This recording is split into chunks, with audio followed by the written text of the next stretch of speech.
All right, let's dive into one of the most incredible and, frankly, one of the most challenging materials on the planet, titanium.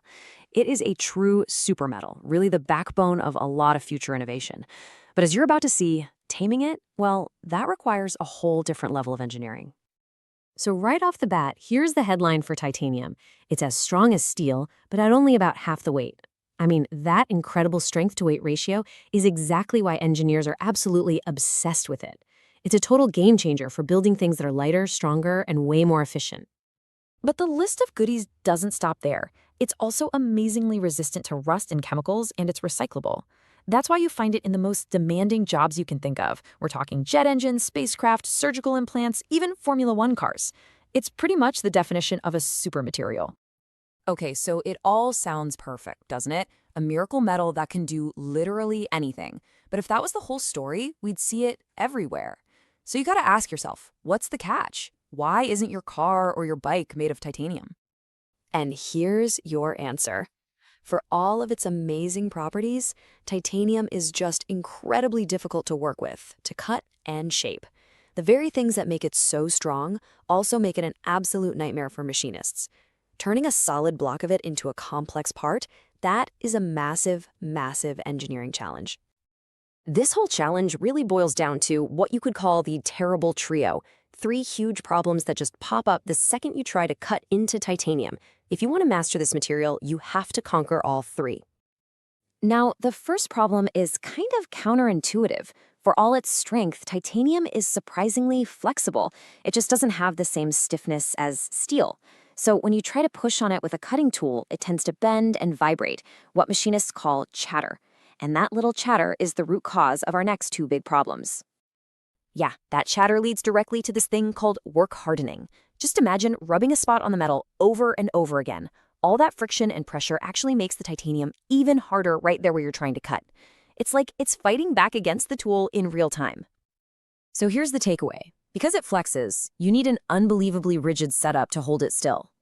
If the tool starts to rub instead of cutting cleanly, it generates a ton of heat, and it work hardens the surface, making an already tough job nearly impossible.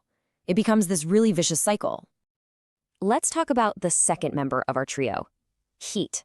Look, machining any metal creates heat, but with titanium, it's on a completely different level. The friction from cutting generates these intense, tool-destroying temperatures. It's just wild. In the heart of the issue is a property called thermal conductivity. The reason the heat gets so extreme is that titanium is a terrible conductor of it. Unlike steel or aluminum, it doesn't really absorb the heat and carry it away in the little metal chips that get cut off.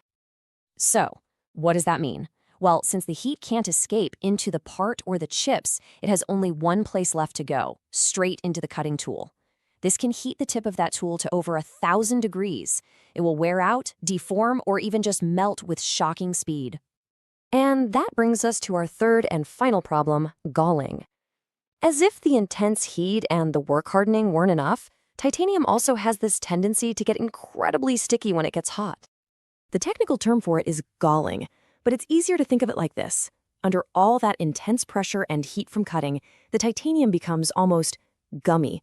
It starts to stick to the cutting tool, literally welding tiny little bits of itself right onto the tool's edge. This built-up edge, as they call it, is a total disaster. It completely messes up the shape of the cutting tool, so it can't cut efficiently anymore. It ruins the smooth finish on the part you're trying to make, and you guessed it, it ultimately leads to the tool just completely failing. So how in the world do you defeat this terrible trio? You can't just use your normal techniques. It won't work. Machinists have had to develop a very specific playbook, a set of strategies designed to fight back against each of these problems. Now, the main tactic for managing heat is completely counterintuitive. You'd think you'd want to go fast, right? Nope. You slow the tool's rotation way, way down. But, and this is the absolute key, you increase the feed rate. You push the tool forward faster to take bigger, more aggressive bites of the material. A bigger bite means you're sharing the metal cleanly instead of just rubbing against it, and that dramatically cuts down on the friction that creates all that devastating heat. So this all builds into what you might call the 4 golden rules for taming titanium.